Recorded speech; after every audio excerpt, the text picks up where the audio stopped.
The wind swept low across Dry Creek, carrying the scent of dust and distant rain.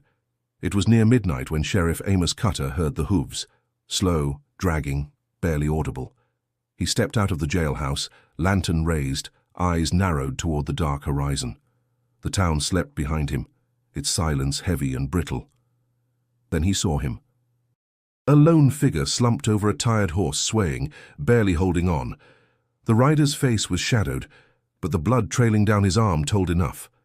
As the horse stumbled closer, the man collapsed, falling like a sack of grain onto the dirt road. Amos rushed forward.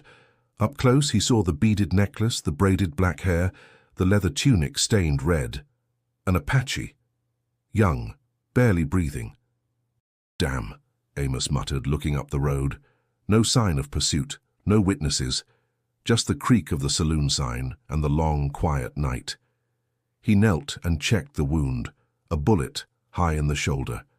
Not fatal, not yet. Amos sighed, gritted his teeth, and hoisted the stranger onto his shoulders. Inside the jail, he cleared the back cot. Water, clean cloth, whiskey for both of them.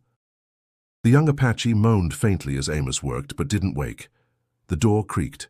Deputy Eli Boone stood there, eyes wide. "What the hell is that?" "A man," Amos replied, without looking up.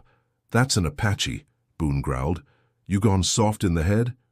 "He's bleeding out. I wasn't going to let him die in the dirt. He's one of them, Sheriff." "You know what the townsfolk'll say if they find out." "I know what my conscience'll say if I leave him out there." Boone spat on the floor. "You're making a mistake." Amos stood tall, facing his deputy. "Then I'll own it." Boone hesitated, jaw tight. He looked at the young man on the cot, then back at Amos. "You'd better hope he doesn't wake up swinging." With that, he left. Amos sat beside the cot, staring at the unconscious boy. The firelight flickered over his weathered face. He hadn't seen a living Apache in town for over a year, not since the trade post raid. He poured another measure of whiskey and leaned back, listening to the crackle of the fire. The boy's breathing steadied. Outside, the wind moaned through the empty street, carrying with it a silence that felt heavier than any shout. Something told Amos this night wasn't just about a stranger in need. It was the beginning of something larger, something that wouldn't end in silence. If you're drawn into this mysterious Western drama, subscribe to the channel for more stories like this one. Sheriff Amos Cutter hadn't slept. The embers in the stove had long since dimmed, but he remained seated, boots firm on the wooden floor, gaze locked on the wounded young man. Dawn crept slowly through the bars on the window, casting long grey shadows. His thoughts drifted backward, years ago before Dry Creek, before the badge.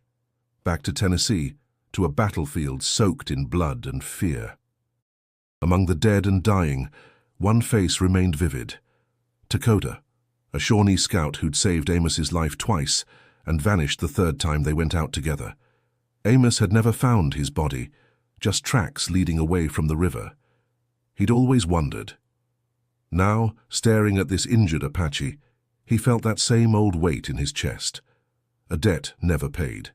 A bond broken not by choice, but by fate. A sharp knock on the door snapped him from memory.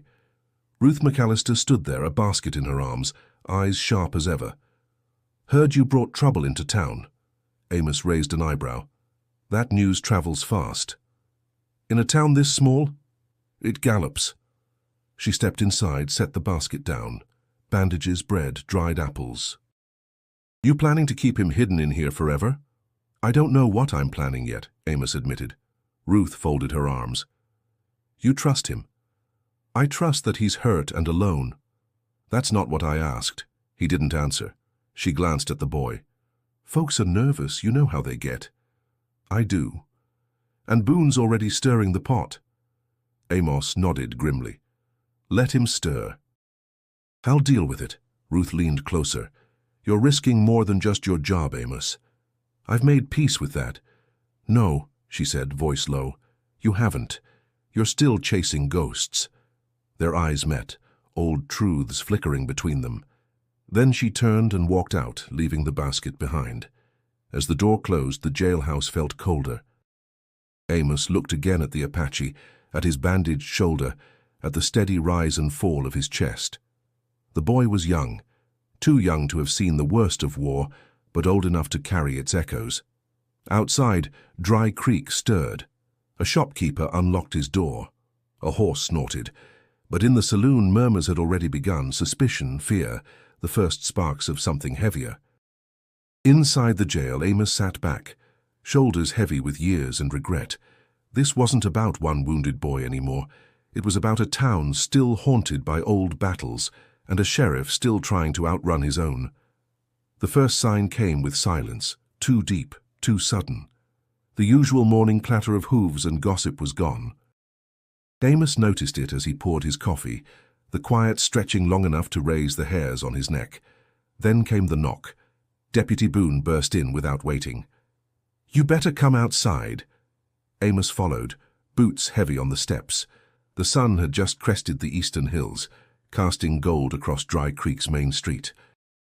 But there, standing shoulder to shoulder, blocking the entire road from end to end, was an unbroken line of Apache warriors. Dozens, maybe 100. Painted faces, spears and rifles, horses still and silent behind them. At their center stood an older man, tall, stone-faced, eagle feathers tied to his braids. Amos recognized him. "Nantan," he muttered. Boone stepped back. "They're not here to trade." "No," Amos said quietly, "they're here for the boy." The town stirred behind them, windows cracked, rifles loaded behind curtains. Fear moved like smoke. Nantan stepped forward, voice low but firm. "You have my son." Amos felt the air leave his chest. He hadn't known. He looked back at the jail, then met Nantan's gaze. "He was bleeding when I found him. I brought him in to save his life." "You took him," Nantan replied. "That is all the people will see. I protected him. You caged him." The warriors didn't move, not a whisper, not a twitch. Their presence alone spoke more than 1,000 threats. This wasn't a raid, this was judgment. Boone muttered beside him, "We could fire a warning shot, break the line." Amos turned, voice cold. "You shoot that gun and we're all dead." He stepped down into the street, walking slowly until he stood 10 paces from Nantan. "Let's speak as men." "We speak with the truth," Nantan answered. "Then hear mine," Amos said. "I found your son alone, wounded. I could have let him die, I didn't. He's alive and I swear on my badge he's safe." "Safe?" Nantan's eyes narrowed. "Among those who call us savages. I've kept him alive, I won't give him back to die." A murmur rippled through the warriors, but Nantan raised a hand and silence returned. "Then you choose his death over peace?" "No," Amos said. "I choose to believe there's another way." Behind him, doors creaked open. More townsfolk appeared, rifles in hand, fear in their eyes. Nantan's voice darkened. "We wait until sundown, then we take him." He turned and walked back to his line. The warriors followed, unmoving, blocking the road like a wall of silence. Amos stood in the middle of Main Street, breath shallow. The clock had started, and now the town waited, caught between one man's decision and 100 loaded guns. The tension clung to Dry Creek like heat on a rusted stovepipe. By mid-morning, whispers turned to arguments and arguments to threats. Shopkeepers stood behind counters with loaded rifles. Farmers rode in from the outskirts demanding answers. Everyone had heard. The Apaches had come for war, or justice, depending on who was speaking. Inside the saloon, voices rose. "They're not just here for the boy," barked old Henry Black. "They want our land." "That's Chief Nantan out there," someone countered. "He doesn't make idle threats." "We should hand the savage over," spat a third. "Let 'em leave with what they came for." Ruth McAllister slammed her glass on the bar. "He's a boy, wounded. If you trade one life for fear, you lose your soul." The room fell silent, if only for a moment. Outside, Deputy Boone paced the jailhouse porch, hand never far from his holster. When Amos returned from his silent standoff, Boone's face was set hard. "They're still there," Amos said, voice flat. Boone nodded. "And the town's ready to fight." "They'll die if they do." "Then give him back." Amos stared at him. "You think that ends it?" It ends the threat. No, Amos said. It starts the blood. Boone stepped closer. We don't owe that kid anything. Amos's tone sharpened. I do. A door creaked behind them. From the back cell, a groan echoed, then movement. The young Apache stirred, eyes fluttering open, confusion written across his face. Amos entered the cell slowly. Easy. You're safe. The boy blinked. His lips were dry. Where? Dry Creek. I'm Sheriff Cutter. You were hurt. The boy's body tensed at the word sheriff. His hand moved instinctively toward his waist, but there was no weapon, only the wound, wrapped in Ruth's clean bandages. My name is Chaska, he said finally, voice rough. Why did you bring me here? I wasn't about to let you bleed out on the road. Chaska looked past him. They're here. Yes. My father? Leading them. Silence filled the space between them. I wasn't running from him, Chaska said. I was running from what happened. What happened? Chaska's eyes darkened. A raid on our people, settlers. I escaped. Barely. Amos nodded slowly. You didn't attack anyone? No. I ran. Behind the jail walls, a bell rang, a warning from the church tower. A signal the town used when fear boiled over. Boone rushed in. Militia's coming from Clay Ridge. I sent word last night. They're on the way. Amos's jaw clenched. You did what? I'm protecting the town. You just lit the fuse. Boone turned away. Amos looked back at Chaska, whose eyes now mirrored something Amos knew too well: betrayal. The countdown to sundown continued, but now the shadows were moving faster. Sheriff Amos Cutter rode out alone just after noon, dust rising beneath his horse's hooves.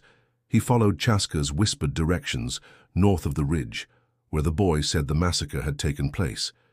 The prairie lay quiet, but there was a weight in the air, a hush that spoke of recent violence. He found the site less than an hour later. The ground was blackened in patches, the remains of a burned camp scattered like bones. Charred baskets, shattered pottery, and broken arrows littered the earth. Amid the ashes, he saw the unmistakable rifle casings, not Apache, military issue, polished, recent. Amos knelt beside one, his fingers running across the brass. The truth hit like a bullet. This wasn't an Apache attack gone wrong. This was a slaughter. From settlers or soldiers, it didn't matter. They had fired first, and Chaska had fled it. He returned to Dry Creek with his jaw clenched and his heart heavy. The sun hung lower now, shadows lengthening. As he stepped into the jail, Boone met him on the porch. You look like hell, Boone muttered. I found the camp. Boone narrowed his eyes. And? It was attacked, Boone, from the outside. There were women and children. Boone stiffened. Could have been staged, Amos snapped. Staged? You think a burned cradle and spent casings lie? Boone didn't answer. Inside, Chaska sat upright, watching them.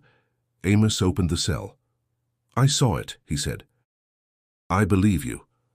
Chaska's jaw trembled slightly, but he didn't speak. He didn't need to. Amos turned to Boone. We return him now. We return him to death, not justice. And if we don't, Boone challenged, we face one ourselves. Amos stepped close. You remember Fort Harmon, where your brother died? Boone's face tightened. Amos continued. Your brother led a cavalry unit. They were ordered to clear a trail through Apache territory. They disobeyed, raided a peaceful village at dawn. You shut your mouth. No, you listen. I know because I was there. I saw the aftermath. And I kept my mouth shut because I thought it'd spare the town grief. But all it did was let the cycle turn. Boone's voice cracked. He was my brother. And he got men killed. And now you want to do it again. Silence stretched between them like a canyon. Boone turned away, fists clenched, then stormed off into the street. Amos leaned against the bars. He won't listen. Chaska nodded. He's afraid. Yeah, Amos said. We all are. He looked at the clock. Hours left until sundown. The truth was known, but truth, Amos had learned, didn't always change the tide. Sometimes it just gave you something worth standing on before the wave hit. The shadows stretched long across the dust when Amos rode out again, this time with no badge on his chest, no rifle across his back, just truth in his hands and a boy's life hanging in the balance. He found Nantan waiting at the edge of the ridge, flanked by his men but alone in presence. The chief's eyes followed Amos as he dismounted and walked the final steps on foot, slow and steady. "I came to talk," Amos said. Nantan nodded once. "Talk, then." "I've seen the camp. What happened to your people? It wasn't war. It was murder." Nantan's face didn't change. "And now you carry their shame." "I carry the truth," Amos said. "And I carry your son's life in my hands." "Do you?" Nantan asked. "Or does the white man's justice still sit behind your eyes?" Amos shook his head. "I'm not here as law. I'm here as a man who owes a debt to both sides." The silence between them hung heavy, broken only by the sound of the wind tugging at Nantan's feathers. "I want peace," Amos said. "But not the kind that buries the truth." Nantan studied him for a long moment, then finally spoke. "Then let the boy return to face the fire." Amos tensed. "You mean punishment?" "I mean ceremony, cleansing. The boy has fled his pain. He must meet it again to stand among us." Amos hesitated. "And if he doesn't survive it?" "Then he does not belong to either world." Amos exhaled. "He's only a boy." "He is old enough to carry blood," Nantan said, "and if he is to walk forward, he must pass through it." Amos lowered his gaze. "He's willing, but only if you promise peace for the town." Nantan's expression hardened. "Peace is not given. It is bought, with respect, with truth, and sometimes with pain." "He's ready," Amos said, "and so am I." Nantan nodded. "Then bring him before the sun sleeps, alone." They parted without handshakes, without words of gratitude, just the weight of agreement hanging in the fading light. Back at the jailhouse, Amos stepped inside, dust clinging to his coat. Chaska looked up from the cot. "You went to him." "I did," Chaska stood. "He'll take me?" "Yes. But not to kill you, to cleanse you." "To bring you back?" Chaska nodded slowly. "Then I will go." Amos paused. "He wants you to come alone." "I understand." They stood in silence, both knowing the hours were thin now. Outside, the sun dropped closer to the hills. Dry Creek held its breath, caught in the stillness between fire and forgiveness. And as the boy readied himself, Amos could only hope that what he'd brokered wasn't a sacrifice, but a beginning. The last light dipped behind the hills as Chaska walked toward the ridge alone, his steps steady, his face calm. Amos watched from the jailhouse roof, heart tight in his chest, every second stretched thin by tension. The street below was quiet, too quiet. Shops shuttered, rifles ready in shadowed hands. The town had not exhaled since morning. Then came the thunder of hooves. From the north, a dust cloud rose fast and wide. Riders, dozens of them. Militiamen from Clay Ridge, hard-eyed and overarmed. At their front rode Captain Reeves, jaw clenched, rifle raised. Amos ran down the stairs, two at a time. Boone met him outside. "They're early." "You sent for them," Amos growled. "You stopped them." Boone didn't answer. He turned to the riders, who were already slowing at the edge of town. Reeves dismounted, eyes scanning the Apache still holding formation beyond the ridge. "Hell is this?" Boone stepped forward. "Chief's got a boy in our jail, wants him back. Sheriff's gone soft." Reeves snorted. "So you called me in for a damn trade?" "He's their chief's son," Boone added. "Might be our chance to end it clean." Amos stepped between them. "The boy's not in the jail. He's walking to them now, alone." Reeves's face darkened. "That's supposed to mean something?" "It means you don't fire that rifle unless you want 100 Apaches pouring through your streets." As if in answer, a single gunshot rang out.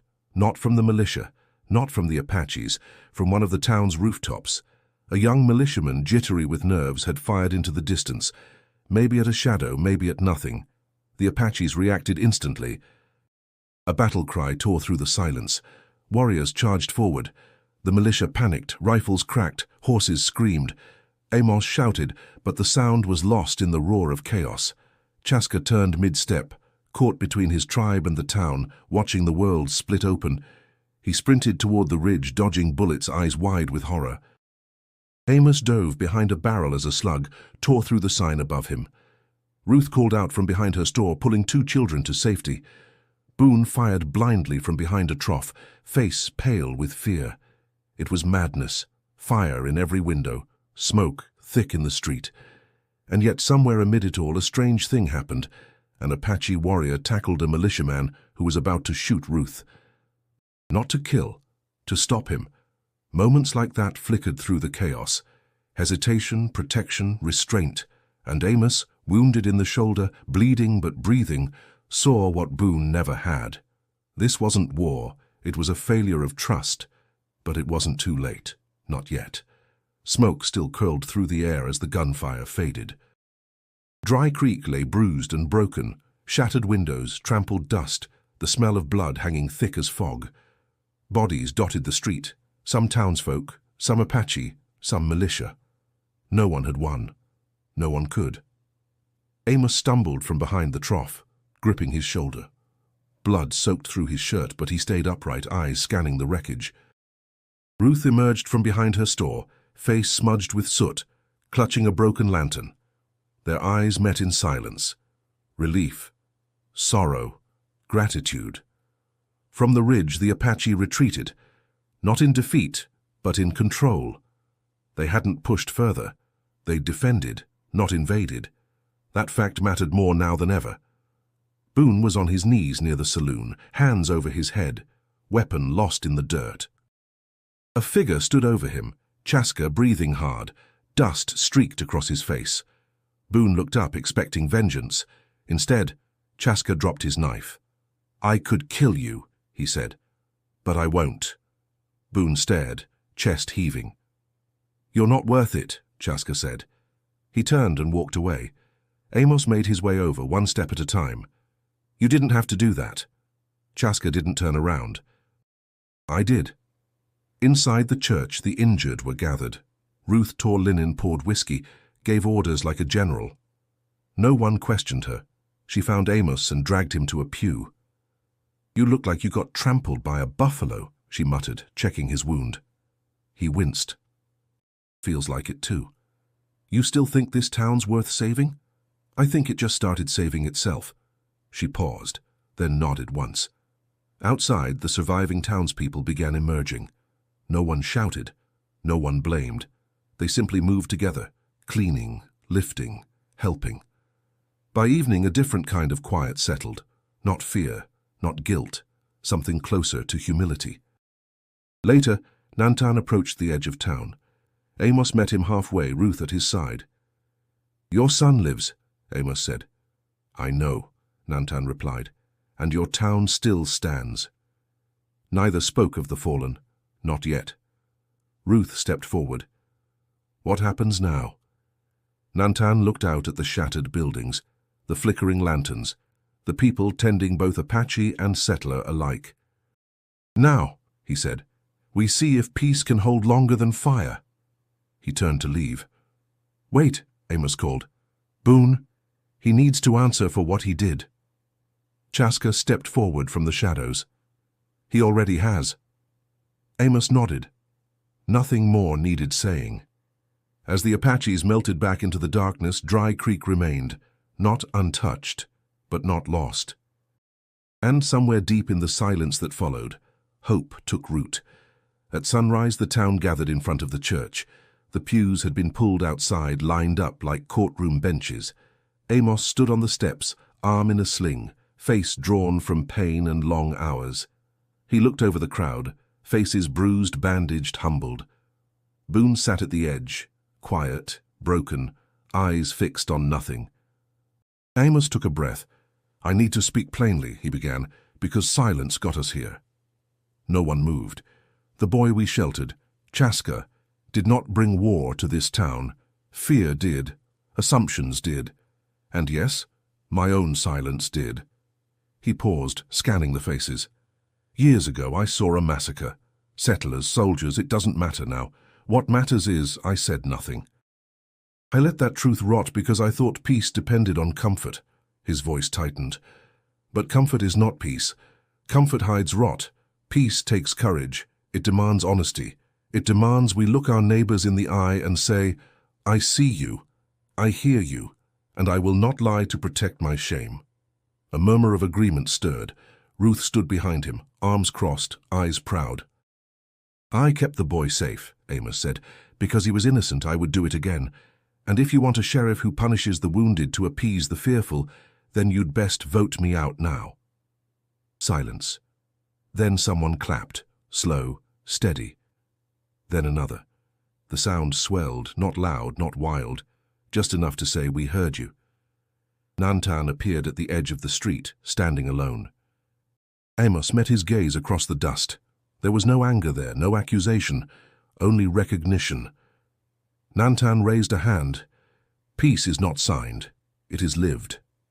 Amos nodded. Then let's live it. The chief turned and disappeared beyond the ridge. That afternoon, Amos found Chaska near the creek, staring into the slow-moving water. He approached quietly. You heading out? Amos asked. Chaska nodded. My people are waiting. You could stay, Amos offered, though he knew the answer. I don't belong here. You belong where you choose to build. Chaska looked at him. I'm not done searching yet. Amos reached into his coat and pulled something from the inside pocket, a carved pendant shaped like an arrowhead. It was my friend's, he said, a scout I rode with. I never got to give it back. He held it out. Chaska took it, eyes lowering to its weight. I'll carry it, he said. Then carry it well, Amos replied. They shook hands. No words, just pressure and understanding. And as Chaska walked off into the sunlit plain, Amos stood alone at the creek watching the dust rise behind him. Weeks passed. Dry Creek did not forget the fire, but it learned to grow from it. Boards were nailed back into place, windows replaced, doors repainted. Yet some changes ran deeper than the surface. People greeted each other differently now, slower, more present. Fewer rifles leaned near doorways. And in the saloon the talk had shifted, from blame and suspicion to rebuilding and remembering. Amos Cutter returned to his post behind the sheriff's desk, though he rarely sat. His sling was gone, but the scar beneath the fabric of his shirt remained, constant, like the memory of what nearly was. Boone resigned. Quietly. No grand exit, no argument, just a folded badge and a note left on Amos's desk. I was wrong. That was all it said. Ruth took over the town council. Nobody challenged her. Nobody dared. Under her lead, a resolution passed, an annual day of remembrance, not just for those lost, but for the truth that almost slipped away. One evening, Amos visited the general store just before closing. Ruth stood at the counter, counting coin. You still working after sundown? He asked. Old habits, she replied. They stood a while in the easy quiet of familiarity. You ever think about leaving? Amos asked. Sometimes, she said. But then I remember, roots don't grow if you keep digging them up. He nodded, then smiled. Dry Creek's lucky to have you. She looked up. We're lucky to have each other. Outside, the wind stirred gently, lifting dust from the road. Across the way, children laughed, playing a game in the same street where warriors had once stood. Amos watched them, arms crossed, the lines around his eyes deeper now, but no longer heavy, just etched with history. He walked slowly to the ridge that night, where the prairie stretched wide and endless. There, he sat by the old fence post and looked out at the stars. He thought of Takoda, of Chaska, of the blood and mercy that crossed paths here. Dry Creek had changed. So had he.